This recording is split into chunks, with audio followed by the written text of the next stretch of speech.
আসসালামু আলাইকুম, সবাইকে স্বাগতম। প্রিয় শিক্ষার্থী বন্ধুরা, আজকে আমি এই যে দুইটা বাইনারি সংখ্যা কীভাবে যোগ করা যায়, এখানে পয়েন্ট আছে, তো পয়েন্টের পরে এখানে 1 2 3 4টা বিট, আর এখানে পয়েন্টের পরে 3টা বিট। তো যোগ করার সময়, সাজানোর সময় একটু খেয়াল রাখবো, আমরা খুব ভালো করে লক্ষ্য করি। প্রথমে এইটা লিখলাম এখানে, এবার পয়েন্টের নিচে পয়েন্ট দিব, দেওয়ার পরে পয়েন্টের বাম পাশে 1100 আছে, এইদিকে লিখেছি, ফাঁকা থাকলে এইদিকে থাকবে। আবার পয়েন্টের পরে এই পয়েন্টের কাছ থেকে সাজাতে সাজাতে যাব, যেমন এখানে পয়েন্টের পর 3 সংখ্যা, তাই 3 সংখ্যা লিখেছি। আবারও বলছি, লক্ষ্য করি, এখানেও পয়েন্ট আছে, এখানেও পয়েন্ট আছে, বাট এখানে পয়েন্টের পরে 4 বিট, আর এখানে পয়েন্টের পরে 3 বিট। তো সাজানোর সময় পয়েন্টের নিচে পয়েন্ট লিখব, এটাকে রেডিক্স পয়েন্ট বলে। তো রেডিক্স পয়েন্ট কী, এটা একটা প্রশ্ন মাঝে মাঝে আসে, হঠাৎ করে মনে হলো বোর্ড পরীক্ষায়। রেডিক্স পয়েন্ট হচ্ছে যে পয়েন্টের মাধ্যমে পূর্ণ সংখ্যা এবং ভগ্নাংশ সংখ্যা আলাদা করা হয়, আলাদাভাবে চিহ্নিত করা যায়, তাকে রেডিক্স পয়েন্ট বলে। তো এটার এই বাম দিকে একটা পূর্ণ সংখ্যা আর ডান দিকে একটা ভগ্নাংশ সংখ্যা, মাঝখানে রেডিক্স পয়েন্ট দ্বারা আলাদা করেছে, তাই না? তো যাই হোক, পয়েন্টের নিচে পয়েন্ট লিখে পয়েন্টের ডান পাশে 4 বিট এখানে লিখেছি, আর পয়েন্টের ডান পাশে এখানে 3 বিট এখানে লিখেছি। এখন ফাঁকা থাকলে ওই দিকে থাকবে, ফাঁকা থাকলে এই দিকে থাকবে, মাঝখানে কোনো ফাঁকা রাখা যাবে না। তো এখানে একটি বিষয়, এই জায়গাটা ফাঁকা থাকলে একটু অড লুকিং লাগে, দেখতে খারাপ লাগে, তাই আমরা ইচ্ছে করলে এখানে একটা শূন্য দিয়ে আমরা এই সমান করে নিলাম, 4টা সমান করে নিলাম। এখন অনেকের মনে হতে পারে শূন্য না দিলে হয় না। হ্যাঁ হয়, কিন্তু দেওয়া উত্তম, দিলে অঙ্ক করা সহজ হয়।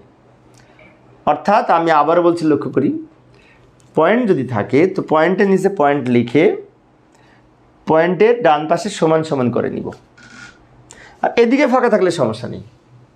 এবার আমরা যোগ করি, বাইনারি যোগ। বাইনারি যোগ ইতিপূর্বে আমার ক্লাস যারা নিয়মিত দেখেছে তারা অনেকে পারো, তারপরে বলছি। 0 আর 1 যোগ করে 1, হাতে কোনো সংখ্যা নাই। এবার 1 আর 1 যোগ করে 10, বাইনারিতে 1 আর 1 যোগ করে 10। কেন 1 আর 1 যোগ করে 10? 1 আর 1 যোগ করে 2, 2 এর বাইনারি 10। 1 আর 1 যোগ করে 10, 10 0, হাতে 1 থাকে বাইনারিতে। সে হাতের 1 এই 1 এর সাথে যোগ করে আবার 10, 10 0, হাতে 1 থাকে। সে হাতের 1 এই 2টা 1 এর সাথে যোগ করে 3টা 1 হচ্ছে, কিন্তু এখানে একটু ভালো করে লক্ষ্য করি, এখানে 1 আর 1 যোগ করে 10 না, তা হাতে 1 থাকে। হাতের 1 আর এই 2টা 1, 3টা 1 হচ্ছে, 3টা 1 যোগ করে 11, 11-র 1, হাতে থাকে 1। ওই 1 এখানে পয়েন্টের নিচে পয়েন্ট দিয়ে এই যে হাতে 1 থাকলো, এটা এর সাথে যোগ হবে, 0-র সাথে ওই হাতের 1 যোগ করে 1 হবে। এখানে 1 আর 0 যোগ করে 1 হবে। এখানে 1 আর 1 যোগ করে আবার 10, 10 0, হাতে থাকে 1। হাতের 1 এই 1 এর সাথে যোগ করে 10, 10 0, হাতে থাকে 1। হাতের 1 এই 1 এর সাথে যোগ করে 10, 10 0, হাতে থাকে 1। সে হাতের 1 বাম দিকে লিখে দিব। এইভাবে আমরা যোগফল নির্ণয় করতে পারি, তাই না?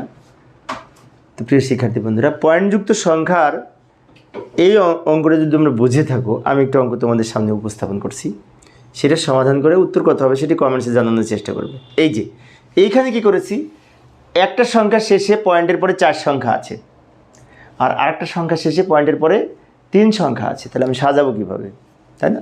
তো এটি সমাধান করে তোমরা উত্তর কত হবে সেটি কমেন্টসে জানানোর চেষ্টা করবে, আশা করি তোমরা পারবে।